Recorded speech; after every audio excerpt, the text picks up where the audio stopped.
అని గద్దరన్న చెప్పాడు. అన్నా, నువ్వు వెళ్ళిపోవద్దు, నువ్వు పార్టీ మూసేయద్దు. చిరంజీవి పార్టీ పెట్టాడు కాంగ్రెస్లో విలీనం, కాంగ్రెస్కు విరుద్ధంగా కాంగ్రెస్లో కలిసిపోయాడు, అమ్ముడుపోయాడు.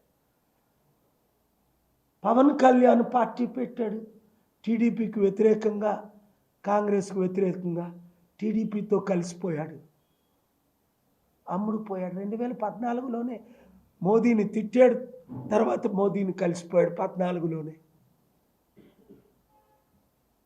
మరి అంతే కదా, శర్మిల కాంగ్రెస్ పార్టీని తిట్టింది, కాంగ్రెస్లోనే కలిసిపోయింది.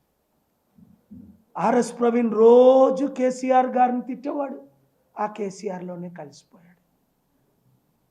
అలాంటి ప్యాకేజ్ స్టార్లు నువ్వు కాదన్నా, నువ్వు అక్కడవే నీతి నిజాయితీ ఉన్న ఏకైక వ్యక్తి అని ప్రభాకర్ 2-3 రోజుల క్రిందట ఏమన్నాడు? అదే 1,00,000 రెట్లు most powerful then any MLA, any MP గద్దరన్న అన్నాడు.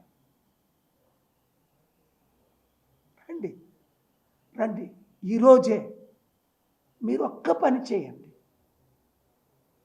275 నియోజకవర్గాలు, 175, 119, 294, 2 తెలుగు రాష్ట్రాలు, Karimnagar PSP Prajashanti party KA